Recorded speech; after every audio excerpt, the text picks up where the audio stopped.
Thanks everybody for joining Scott and myself. I hope everyone can see my screen here. My name is Griffin March. I'm a graph account executive at Tiger Graph. Been at Tiger Graph for about a year and a half and spent a majority of my career in the data, AI, and cloud integration space. And I'm joined by my wonderful colleague, Scott. Scott, if you want to do a brief intro for the crowd here. I'm a solutions manager where effectively that means that we make machine learning work in business environments. And today we're going to spend a few seconds talking about how fraud is an example of how you can put it to use. Nice to meet everybody, see everybody virtually. Thanks, Scott. Now, before we get started, I don't want to assume that everybody here is familiar with graph analytics or graph databases. Some of you might be working with them today. Others, this might be the first time you're hearing about it. But what I will assume is that almost everybody has seen some sort of true crime documentary or one of the many CSIs that is out there where they ultimately will have one of these thread diagrams. And detectives use these, right, to understand relationships and connections between pieces of evidence. How a victim might be connected to a location, might be connected to a motive, et cetera, et cetera. And the reason they use these is because it intuitively mimics the way that people think. I won't say everybody, but most everybody does not think in rows and columns. As human beings, right, we think in connections and relationships. And that is very similar to the ways that graph databases store data. So graph is how we think. Graph is a very natural model for interconnected data and a very organic way of modeling that data to understand relationships, connections, and transactions. So just like a human being would take in data points and then connect them in their head to provide insights, a graph database works the same way. So taking in location, profile, browsing history, purchase data, understanding the both direct and indirect relationships between that data to then derive deeper insights. Now, the reason that a lot of organizations are taking advantage of graph today is it's really threefold, right? One, it's the deluge of data. Organizations are dealing with more and more data by the day, but they're also needing to ask much more complex questions of that data. And the systems that they have built in the past are not really up to the task of being able to interact with the connected data that organizations are dealing with today. So when it comes to challenges like recommending next best actions, detecting fraud, which we'll get into a little bit later today, identifying supply chain weaknesses, these are all what we consider graph-shaped problems, right? Where the relationships, the connections in the data matter just as much as the data itself. And traditional relational-based systems were not built to answer these sort of complex questions. Now, the key difference with a graph really comes down to how the data is stored. Graph stores the data in a different way than you would with a key value or a document or a relational database. The graph database will actually store the data as pre-connected entities. So you can almost think of it as, from a relational perspective, having that data being pre-joined from the schema level, right? And why that matters is when you have applications that rely heavily on AI or machine learning and they require wider and deeper analytics, having those connections enable you to address those connected data challenges, right? Things like fraud detection, supply chain, customer journey, or customer 360 applications. These are great examples of where graph excels, all right? And again, touching back to the idea of the interconnected data, having that data connected at the schema level enables you to understand those relationships, whether it is one hop away or one data point away, or it's 10 hops away. It gives you the ability to really explore the connectedness within your data sets, whether that's a singular system or you're bringing in data from a number of different systems. Now, I'll ask you guys not to cheat here. So stick with me on the left side of the screen here as we look at kind of the relational database view. But I think one way to really understand the difference between graph and traditional database systems is visually, right? So when we look on the left here, if we're just looking at David and Sally, at first glance, right, I don't see any connections, right? They don't live in the same location. They don't have the same Apple product. They don't bank at the same institution. And within a relational database, aside from what you see here in the rows and columns, you can't very easily model any sort of indirect relationships.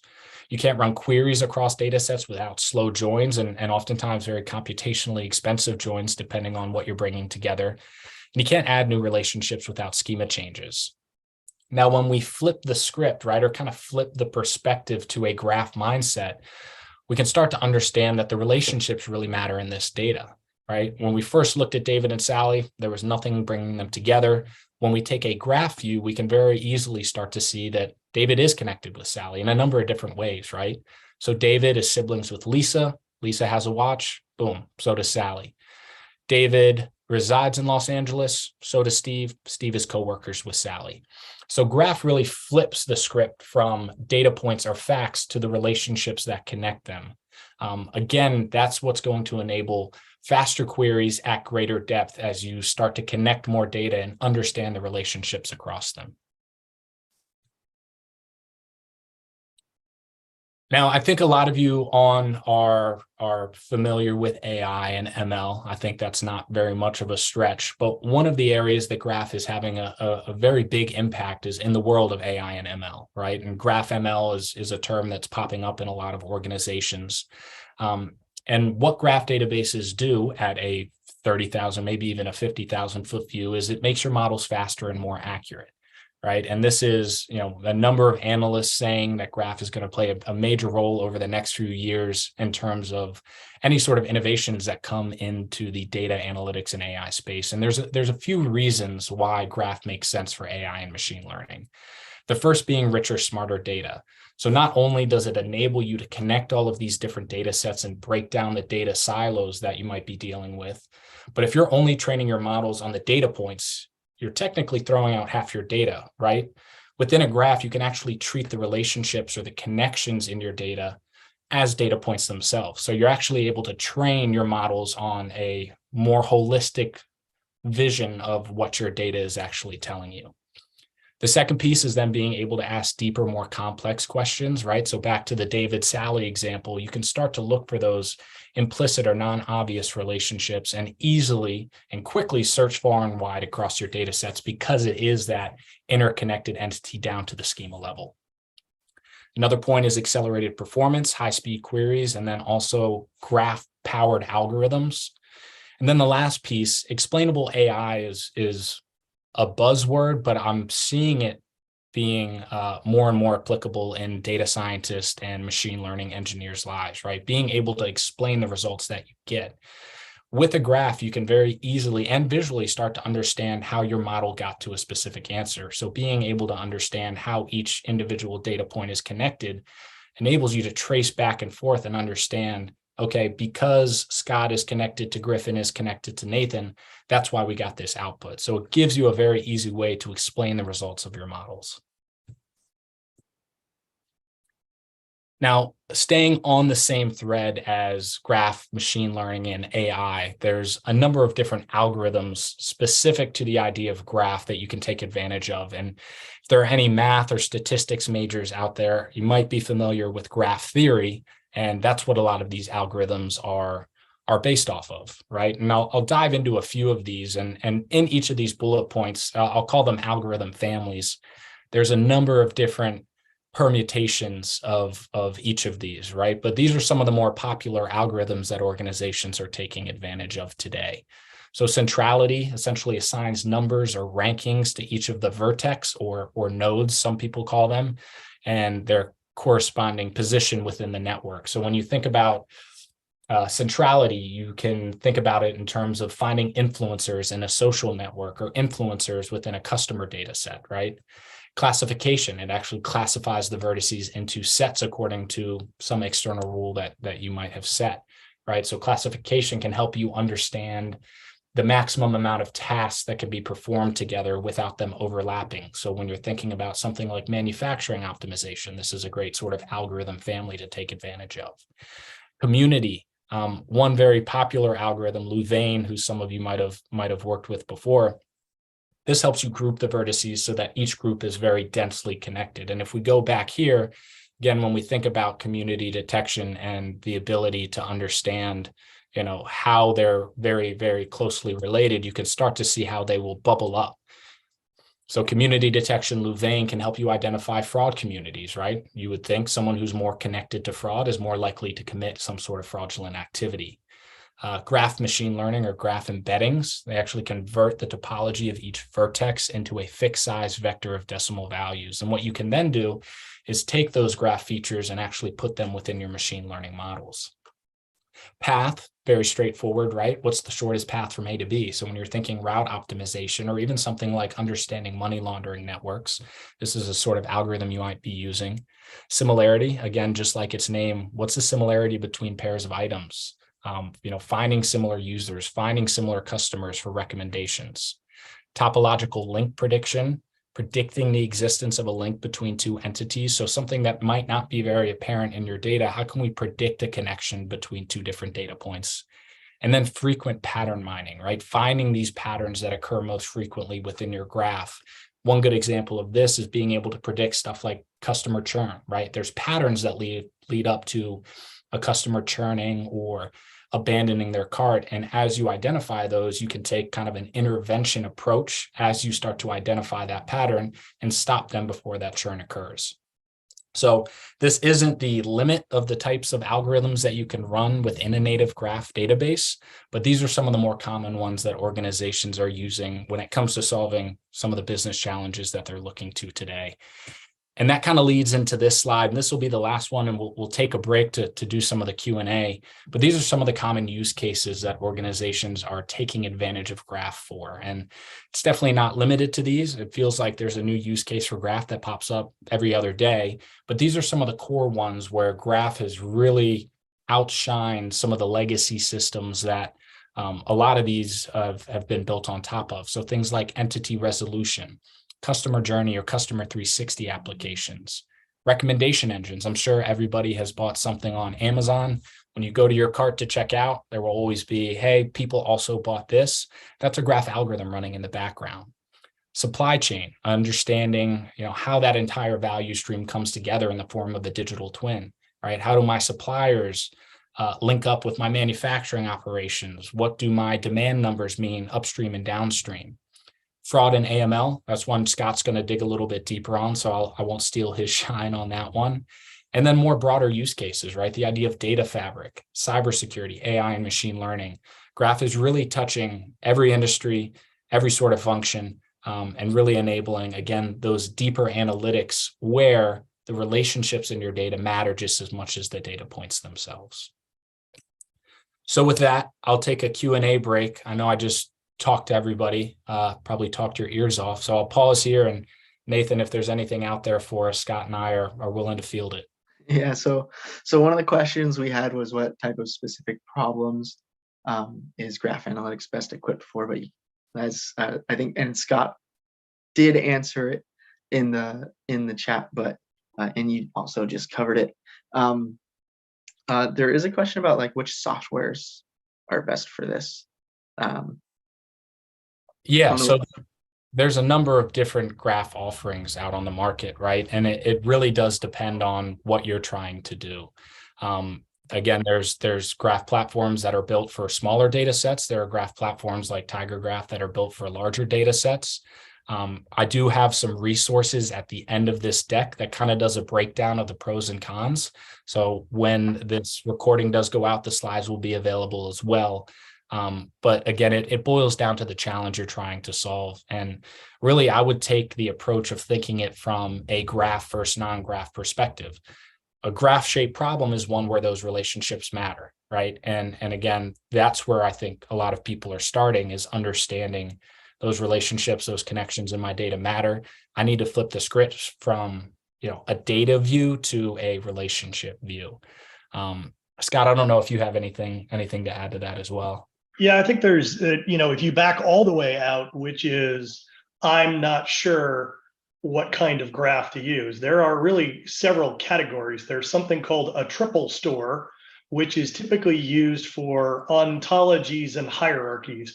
It's good at things like document management and sort of those kinds of things. It's very bad at what we just talked about, is something called a property graph. Property graphs are very highly connected, data intensive databases. So for instance, things that they're good at are things like risk, prediction of behavior, past patterns looking like new patterns, right? They're very different. So if you tried to use a triple store for those kinds of things, they wouldn't do very well. By the same token, a property graph is very poor at document management. So when you start to look at that, those use cases for Customer 360 are cross-sell and upsell. Amazon and those guys do that every day, all day. They own every piece of data. They use hundreds, thousands, millions of different attributes or features to come to the determination that Griffin and Scott will buy a blue stapler instead of just saying, feels like we should sell Scott a blue stapler, right? There's a lot of, connected data behind the scenes. So that's a very long answer, Griffin, to yes, I have a few thoughts. No, perfect. I appreciate it. Okay, perfect. So we do have a couple more questions coming in, but I want to make sure that we're able to get through the whole presentation and not just answering questions the whole time. So I'm going to ask like two more, and then everyone else, we will save them for the end, and we'll make sure to cover them at the end.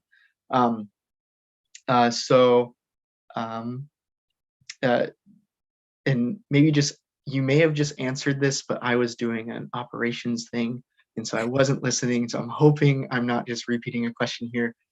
Is this related to a knowledge graph? This is a knowledge graph. Yep, that's what we're talking about. Short answer, yes. And then can we see an example of how a GraphDB is structured, like a hands-on kind of look? And I think maybe you're about to do this in the demo, but this person's familiar with SQL and doesn't quite, where'd it go? There we go. Doesn't quite get how graph data is stored. I'll do a chalk talk version of it. So I'll do my best. Yes. Okay, perfect. Okay, and then last question, this should be pretty quick. Is there a free certification for Tiger Graph like they have for, and I hope I'm saying this right, Neo4j? Yes, there is, and that'll be included in kind of the resources slide that'll get sent out with this recording. But there is a free certification. We have our resource hub that has documentation, certification around Tiger Graph, and also the GSQL language, which is what we use to query data within Tiger Graph. Both of those are free, and you get a nice LinkedIn certification to add as well. But again, that'll be included in the resources section. Okay, perfect. And for those of you who maybe you're not listening like me, we will share out the recording of this presentation, as well as resources that Griffin and Scott are going to have available for us at the end of their presentation. So if you're in Zoom with us, you'll get an email from us. It'll also be shared on social media, YouTube, and my colleagues will also post a link on how you can just find the recordings on Data Science Dojo's website. So with that, let's go ahead and continue, and we'll save the rest of the questions for the end. Yep, Scott, I'll pass the screen to you, so I'll stop share here. Super. So one of the things we want to do then is let's double click on a use case. Now, there was a previous discussion or question around how do these use cases and what things are these kinds of property or knowledge graphs useful for. What we see is what I'd call the degrees of Kevin Bacon, or the degrees of use cases. We call it a tree of pain. So for instance, I'm going to now spend some time talking about fraud and AML, right? Why does this use case stand out to us? Well, what we see then is it's a 1-2 punch. It both decreases cost, and it is very similar mathematically to Customer 360. Why? Why is that? Well, if you look at fraud, if I have a historical transaction in your bank for 2 years, you can see things that I do that are considered normal. Suddenly, I start transacting more frequently with different zip codes, larger amounts, other kinds of things. I'm juxtaposing a good pattern and a bad pattern.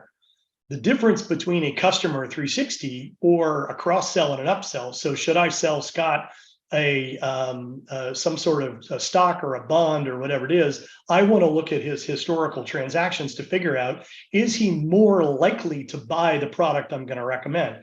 Mathematically identical with what Griffin just gave us from those graph algorithms. The only difference is one is a good customer path and one is a bad customer path. So what we see in this chart then is whether your business or your customer that you're working with or wherever it is, if they want to do positive use cases, Graph is very good at that. Things like risk, upsell, what's the propensity to buy, churn, those kinds of things. All that same math that Griffin just showed us all go into risk and segmentation. The risk or likelihood of you stealing mathematically is the same as what we talked about as buying a blue widget on Amazon. It's the same math. Now, if I can be 80%, let that marinate for a minute, 60 to 80% more accurate in a fraud cycle, meaning I could tell people quicker and more accurately that this is more likely fraud versus something normal, huge lift. I can both decrease cost or fines, or I can make more money for the bank, right? Because all of us have been in that situation where you get a call and said, is this fraud? Well, no, that's not fraud. I just stopped you from spending money on my credit card. So that's that's basically losing money, right? So now we can start to see how these use cases fit together, right? And there are thousands of use cases. But again, if we use that idea of connected data, we can now start to see, regardless of who you are, whether you're a true executive. Let's say you're executive and you just said all those great words that Griffin and I just said, who cares, right? I want to see that I'm lowering my cost for finding fraud. I want to make sure that I'm not quagmired in fraud. And I want to be able to separate, quite frankly, the false positive between what my system tells me is fraud and what my human beings are actually telling me is fraud. That's where the Tiger Graph platform comes in. And what I'm going to show you now is how can laypersons, let's say I don't know anything about that, but I want to use the power of machine learning. I want to use the power of those network analytics that Griffin showed me to go do that. Now, for those of the folks on the phone, you're probably in this lower part. So you may be in the analytics or the IT and the platform. So I'm going to show a little bit of the top one, and then somebody had talked about a data model. So we'll get into that. But the key here then is everyone now can touch the power and can start to drive that. So again, what are we doing? Well, if I could combine machine learning, so today, perhaps a lot of you have machine learning that you've already written in Python or Jupyter Notebooks or whatever it is. What if you could take what you've already done, but now connect it to a graph model? And you may have existing SQL systems or NoSQL systems where you have standard Boolean logic. What if I could bring those three things together? That is, in the fraud world or some of these other Customer 360, that is why a graph database can bolt on. You don't have to throw out all your SQL. You don't have to throw out all your NoSQL. You're using it in addition to create this greater lift. And again, whether I'm a technician or an IT or a developer or a machine learning person, there are tools, meaning there is the Tiger Graph Studio and then a machine learning workbench where I can plug it in, right? That's my view. But if I'm a business user, I just want to know it's 80% more accurate. And we're going to show what those look like. And again, we could have thousands, and some of our customers, they have hundreds of separate data systems. We have to connect it. And then we have to find the needle in the haystack. And many times we have to figure out which haystack is the needle even in, right? And that's why fraud is such a good fit for these kinds of solutions. Now, somebody had said, hey, show me a representative data model. Well, in this data model that I'm showing here, I am showing, and this is both the logical and the physical data model. So the beauty of this is that when Griffin said, this is the way we think, this is also the way we design the data model. So what do? I have a node, which is an account. I have linkages or relationships. Now I can save data on those nodes and vertices or nodes and edges. And I can say that this phone number is connected to this account. Well, this phone number is also connected to a specific device and is now connected to a payment. Well, that payment goes to another account. And as I go through this, what I start to realize then is the fraud is not hidden at the number 1 hop, 2 hop, 3 hop. It's hidden at the 4, 5, 6, 7, 8, 9, 10 hops deep. So why does that matter?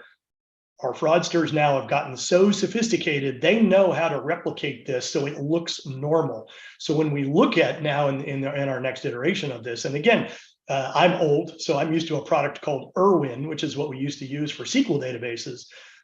The Tiger Graph data and data model look like a logical data model, but they are actually a physical data model. So again, I'm able to go through this in 5 milliseconds. Why? Because this pre-join that Griffin mentioned is loaded up into memory. And if I'm able to load this entire network plus every transaction you've ever done, good and bad, I can now, as you can see, run that algorithm for centrality of fraud.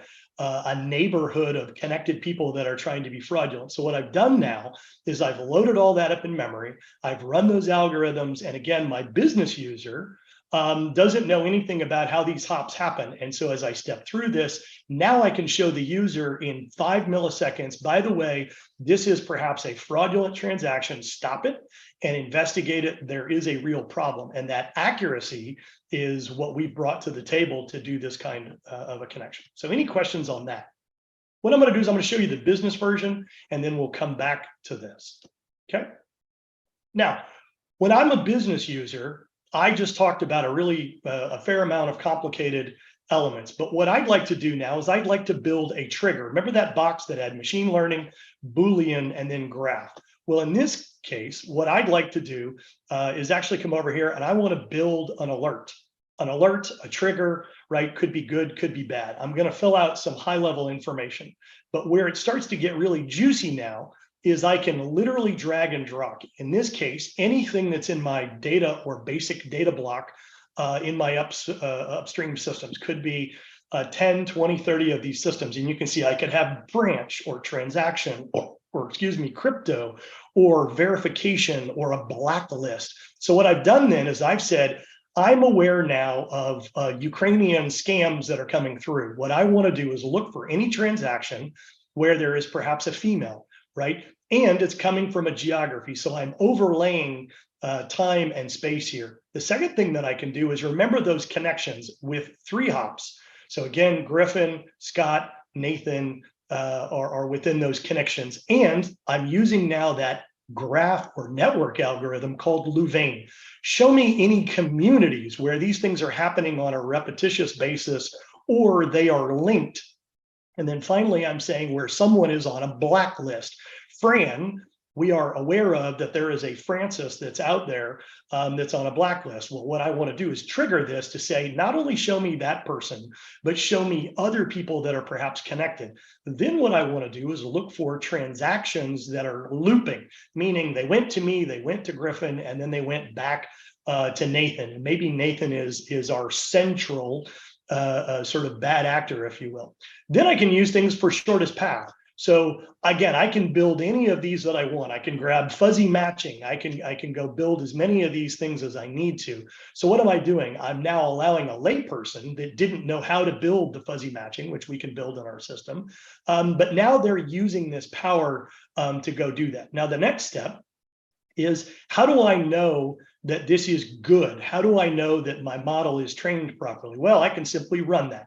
What I'm going to do now is I'm going to go run that demographic. And I can say, well, this model, based on these attributes here, I did find 4 connections, and I found that it was fairly accurate. I can go back and tune it. I can add some more logic, right? I can make this model even stronger to go do that. Well, now that I've done that, that's great. But what am I really trying to do? I am trying to find where these things intersect, those connections, as Griffin showed us. Remember that crazy board, as we call it, right? Well, in one mouse click, I basically found those interconnections. And I have found that not only is Francis a customer, but it looks like there's an open case here, and there's some geography, and there's multiple transactions. Right. And so when I do this and I can zoom back, I can start to see now that crazy board, right? I can see where these things are in time and space. I can zoom in on them and I can start to go look at those. Well, that's pretty fantastic. This normally takes much, much more time and human power to go do that. Now, if I wanted to, I could say, well, show me this in time and space. And that's what I've done here. Is I see here that there are moments in time. First of all, Fran is an employee, and you see that this is red for Fran that's a customer. Now I have run a risk algorithm over the top that says, why did this come to my attention? Well, Fran, as we saw in that alert, has been listed for risk. Fran is both a customer and an employee. That is super bad. The second branch of this is there is a group or a community of people that Fran has potentially been linked to, which is also very bad. Now, if you notice over on the right, I have the ability to introspect this now in the next stop. What I then see is, sure enough, I can see over here that, well, there was a branch that Fran went to, and there are other employees. Well, as you can see, as Griffin laid out, what I've done now is I've started to show this growing connection. Well, let me fast forward for you, and obviously ta-da, or whatever you may want to say here. I have now found that this was a much larger aspect. There was a ring through this branch of what looks like customers and employees. And what it appears that the graph has found for me is there are a series of hidden accounts. There is even a family member that has been brought into this a group of people, and that these employees were in fact building fake loans with fake customers, and then they were both connecting the money, and then Fran, who was on a blacklist, is the center of this hub. Now, most of our customers, when they do this, it takes a lot of time to write the machine learning, to make those connections. It may take weeks, but what we've done now is build this in a very simplistic and easy to digest way. And remember that graph where everybody has a place to play. Now, I could put these in dashboards, right? So if you have Tableau or other kinds of things, but what I'm showing you then is those things like risk or account scores or transactions or other elements. Remember, all of that is inside of TigerGraph loaded up into memory. So I can now start to slice and dice that data in a very fast in a very fast way. Now, this is not an exhaustive demonstration, but I hope that was helpful about how these things went through. Now, my last step was someone off the cuff there said, hey, could you show me what a data model looks like here? And so what we see then is this is a live part of the tool. It's called TigerGraph Studio. And what you see then is this is the data model. It looks just like that version that a business user would see, but there's a bit more here. You can see that I can write queries. I have a person node. I have an address node, and so on and so forth. Now, we saw those in the other business user interface, but I wasn't able to see the query or the REST endpoint behind how I did that. So in this case, what we may see is a super user may build the data model, write the queries, and then a business user consumes them. So I hope this answers the question of what a data model might look like. And then in our previous diagram over here, it looks very similar to this, except for what you see then is it's just got a few more pieces of attributes. And again, this is secure by role. So with that, I'll open the floor for questions. Perfect. Sounds good. So our first question is from Amit. I think Amit is on one of our live streams. How do open source platforms that embed graph-based AI compare with the enterprise software such as TigerGraph? Well, I'll give you my 2 cents and then I'll share with you. So one of my backgrounds is I actually am part of the Janus Graph open source user group.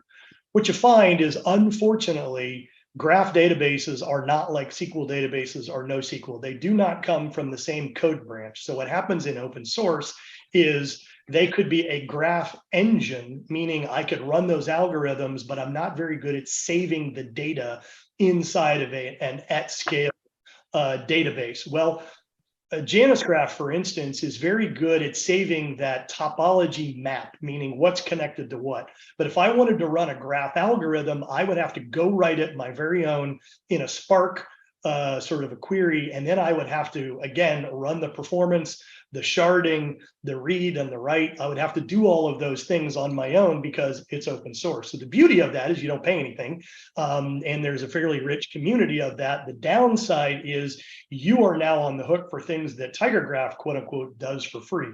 Things like load balancing, things like scaling out and up, cluster management, the ability to run reads, writes, updates, and those graph algorithms with a drag and a drop, an IDE that allows you to do what I just did in 3 or 4 minutes, versus a Janus graph is really more like a line command. Now, again, your use case matters, right? So if you're doing very simple or light kinds of things, maybe an open source works. Maybe you want to show your boss or executives before you go spend money that graph is a useful tool in general before you go do those kinds of things. So that's kind of a quick answer. Griffin, your thoughts? No, I think you hit the nail on the head. I mean, you can kind of go across not just graph, but any sort of software, right? And there's the open source versus enterprise readiness kind of paid for software tool that you can buy. But I think you made a good point in terms of people who are maybe just starting out, right? You can go out and play with open source. TigerGraph actually has a free tier on cloud that you can spin up and play with. But I think that is a good place to start, right? Especially as you're exploring graph and how it might make sense for your organization. Nathan, I think you're on mute. Always on mute. We live in a remote world and I can't remember to unmute myself. I think I've mentioned this before in these that every morning my team has a meeting and every morning I forget to unmute myself before I start talking. So, but before I lose it in the chat, do you use any embedding techniques for your graph? So the answer is yes and no, and it depends on the use case. Many times we do use embedding for more advanced kinds of prediction and analysis and risk. So that is something that TigerGraph has a separate machine learning workbench, and that we can integrate those, and we can do those kinds of things. We can do it outside, and then, as we call it, decorate the graph by taking the answers, and then we typically get an uplift by combining that with graph databases. And so there are some definite use cases that lend themselves to that. Things like the traveling salesman in sort of multiple kinds of real-time shortest path and sort of, again, logistics and transport. So there are those kinds of things for sure. Griffin? Nothing to add. That was perfect. Okay. And then are y'all concerned with the ethical implications of identifying individuals as more likely to commit fraud based on algorithms?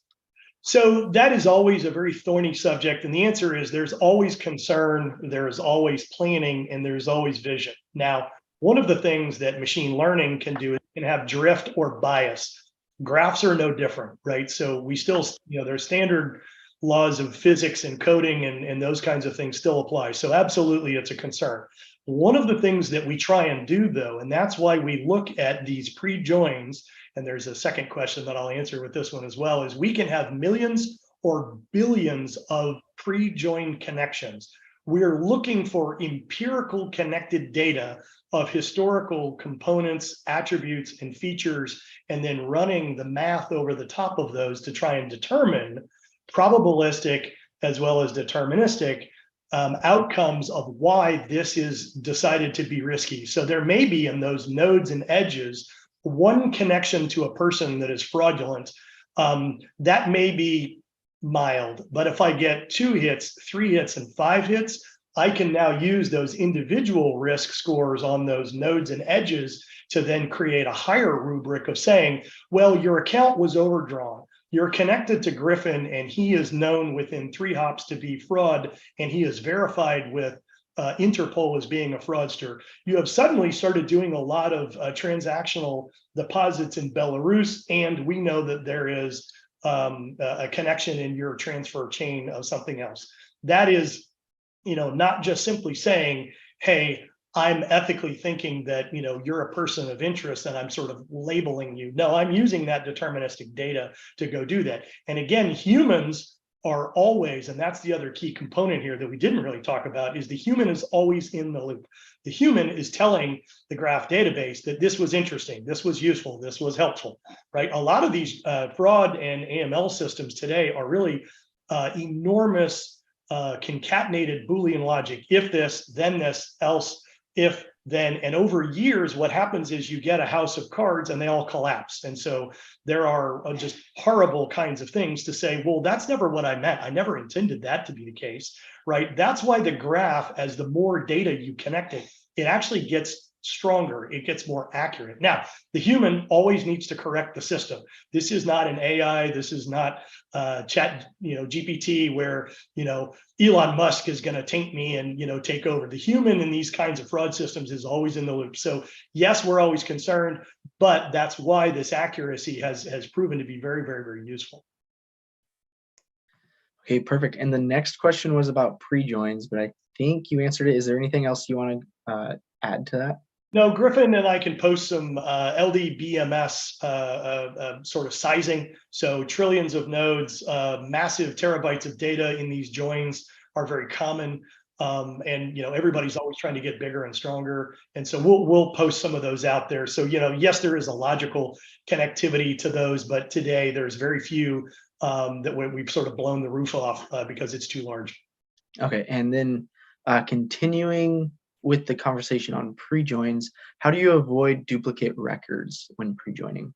Well, that is, again, standard laws of data loading apply. So if you notice the nodes and the vertices, the interesting thing is if I have a table, I can load the data into the node, which could be a table, right? It has attributes that look like a table, or the relationship. So for instance, if I have a phone number, do I want to load it on the connection between Griffin and Scott, or do I want to load it on the node for Griffin? So there is certainly a decision to be made, because then if I'm running a lot of queries, perhaps I want to put it on the edge. If I'm running it as a standard attribute and I want to run a risk calculation on the person, maybe I want to leave it in the field. So the answer is it depends.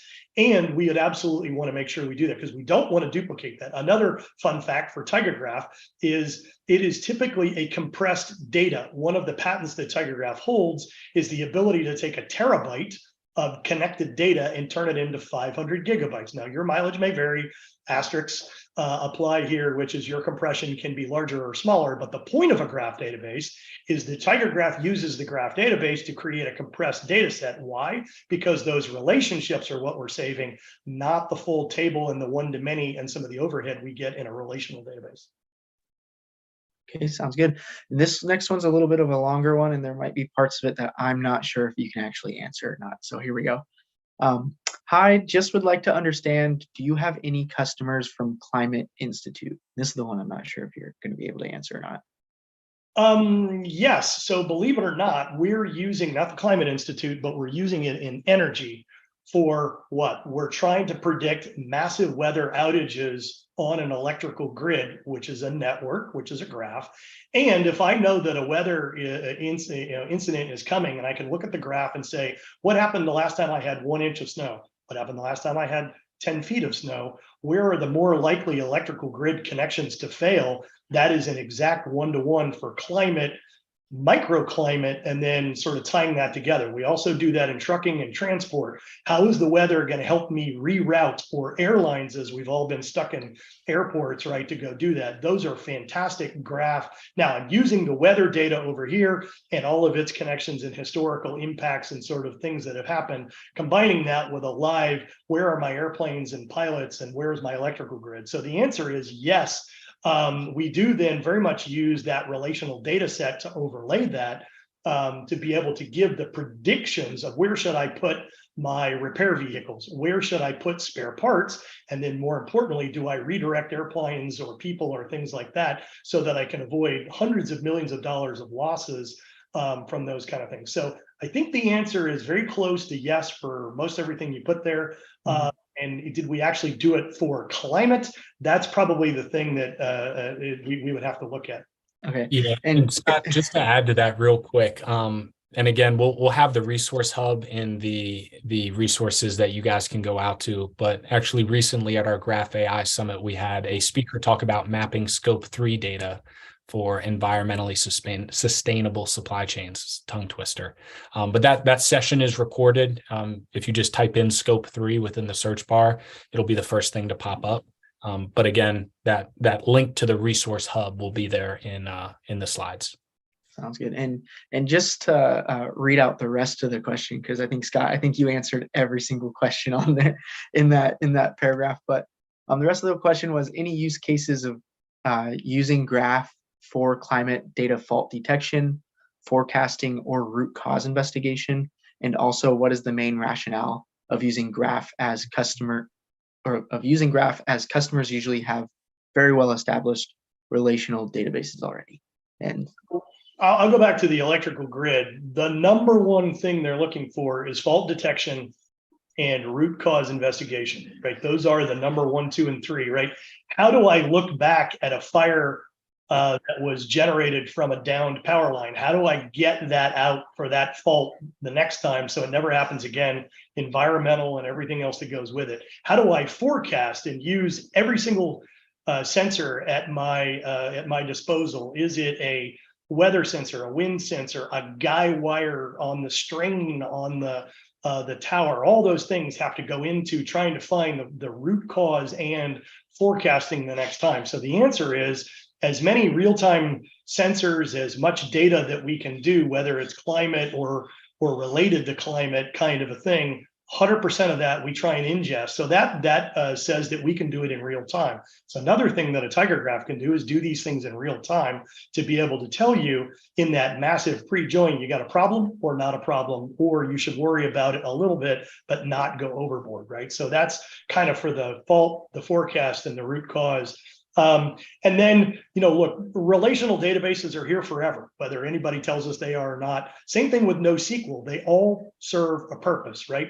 Graph databases don't do things that older or even newer SQL or hybrid SQL and NoSQL databases do, right? A graph database does things like those connected, the risk, those algorithms in real time much better than those other ones. But if I could combine every asset in an electrical grid that's in a relational database with this prediction and or capacity planning and forecasting and root cause, now what I can do is I have the power of both. And that's why almost 100% of the places we see this, nobody throws out SQL, nobody throws out time series, they're all there. And so the cool kids call it the polyglot or the multi-data source to go do that. That is 100% of the case when we go do these.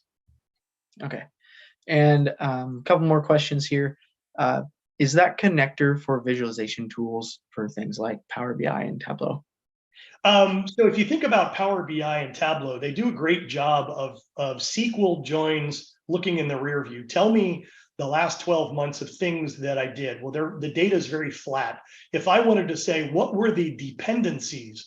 What were those connected parts that caused that thing to happen? Graph databases are good at that. Tableau and Power BI are not. So we have created those. It's called the Tiger Graph Workbench, where they could be iframes. So you could take that connected graph widget, plug it into a Power BI or a Tableau so that they're there. Or you could use the dashboard that we have on our workbench to plug in your existing Power BI or Tableau dashboards that again, people have spent a lot of money and worked in a lot of ways to be able to do that. So again, it's mix and match for what your use case is. Okay. And then I think this next person asked 2 questions, but I think they're all the same question. So is there a possible integration for piping a graph output to a CRM for messaging based on triggers? Absolutely. So today, that data model screen that I showed you, there is a natural REST endpoint. Every single what's called GSQL, which is the code language that we use, so graph query language, allows us to write that code. Well, as soon as you write a GSQL query, you are able to then push a button and it creates a REST endpoint. So absolutely, we can connect to it. We can also do exports. We can do hybrid interfaces like I talked about. So that same widget that I showed there can actually sit inside of your Salesforce.com. So show me all the connections of this person for their supply chain. Where is their order and what are the dependencies in their order? I could pop that into a CRM. And so it feels like I'm still in Salesforce, but I'm showing that deeply connected GSQL query inside of Tiger Graph. I've queried both of the databases at the same time and they live together. Okay, 3 more questions and then we'll be done. Going back to open source graph platforms, Griffin, I know you mentioned that there is a free tier on Tiger Graph, but do you have any, or do you know of any open source graph platforms? Like, can you name any?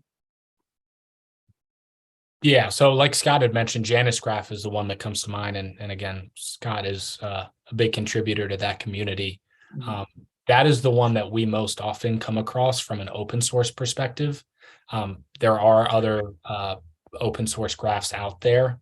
Scott, I don't know if any other ones come to mind. It's typically Janus when we run into people who are doing stuff on the open source side. Yeah, the problem with these is every day somebody is coming out with a new open source. Typically with open source, you like to look for one that's been around for a long time, which is why Janus Graph is sort of the leader out there.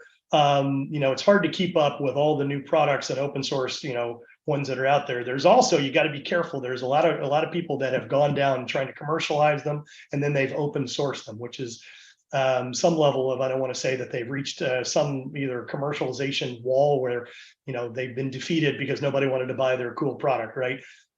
So you can go out and you can Google those. There's a couple of resources that we can put out there as well. So I think there's 125 or more graph databases. And again, we mentioned today, there are triple stores. There are, there's every kind of one that's out there that is everything from a hybrid to a triple store to some of the things we talked about today were a property graph. So there's a lot of them out there. Janus Graph, you can't go wrong. The primary programming language there is something called Gremlin. Gremlin is actually a programming language on its own. There's something called Tinkerpop.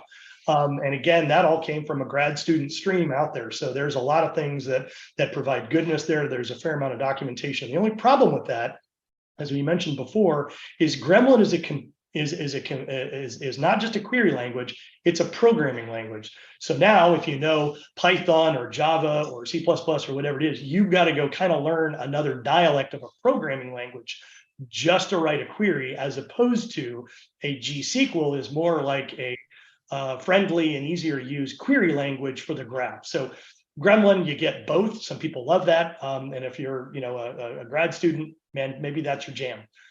So that's my 2 cents on that. Okay. And then second to last question, are there any use cases for, I'm hoping reading's hard, man.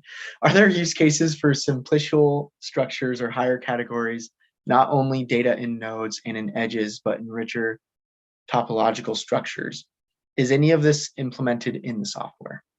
So that is in reference to what we keep talking about, a triple store or an ontology database or an OWL formatted database. Those are things like Arango, Stardog, et cetera, and perfectly good products.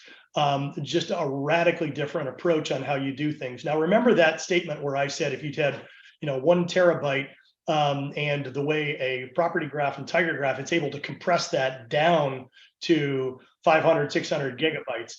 A triple store says it in the name. You take 1 terabyte and you create 3 terabytes. Why? Because you're saving all of those things in that ontology or data model. And there's some other things maybe we can do is talk about the differences between those, but that's why those are slightly better and a bit faster for things like document management. Why? Because it's saved in all 3 nodes. Therefore, searching and queuing for ontologies is a little faster. Ask it to run a risk algorithm and it comes to a grinding halt. Right? That's why when you look at these knowledge graphs and some of the other ones, they're optimized for 2 different styles of use case. So if you're looking for those kinds of things, I would direct you to look more at a triple store. And again, there's many commercial products out there as well. Okay, and our final question, what advice would you give for a new grad student trying to seek roles in companies using GraphML? Is this experience a must-have or can it be picked up? Most of the classes that I've seen is they're teaching today, and we've hired people that are coming right out of college with the theory of graph, sort of, the capability of graph. Some people have actually gone beyond that and said, I want to use graph databases for prediction of X or Y, right? So it's not a must-have. It's certainly a great to have. And what you'll find right now is if you just simply have a graph methodology or even some graph capability, or even gone out and played with a tiger graph and gotten your certification or a Janus graph or whatever it is, you're already ahead of about 80% of the market, right? Because a lot of people today, you talk to executives and some of them will admit this and some of them won't. They'll say, oh, a graph, you mean a pie chart? No, that's not what I'm talking about, right? So, anything that you can go in that direction is great. Okay, perfect. Sounds good. So that's where we're going to end it today. Do you guys want to go over your resources really quick before I take over? Yeah, Scott, if you don't mind pulling back up your screen real quick. Let me go back and find that here. Yeah, so if you guys want to take a screenshot of this, or I guess of the last slide, Scott, if you go back real quick, if you guys have any questions, you want to reach out to us directly, you can definitely find us on LinkedIn. Obviously, our email's below. And again, this will get sent out. Nathan and the team will get this out to you. But the next slide are some of the resources that we had mentioned, right? So spinning up a free tier within TG Cloud, the overarching fact sheet, our blog and resource hub. So that's where you can find everything from benchmarks to the certification courses, demo library, and then analyst report. So again, we'll get this sent out to everybody. But again, if you just want to go on tigergraph.com, there's a lot of good resources out there, whether you're looking to get started with a free tier or you're looking to dive deeper into some of the use cases that Graph supports. Sound good. Well, thank you both for being here with us today.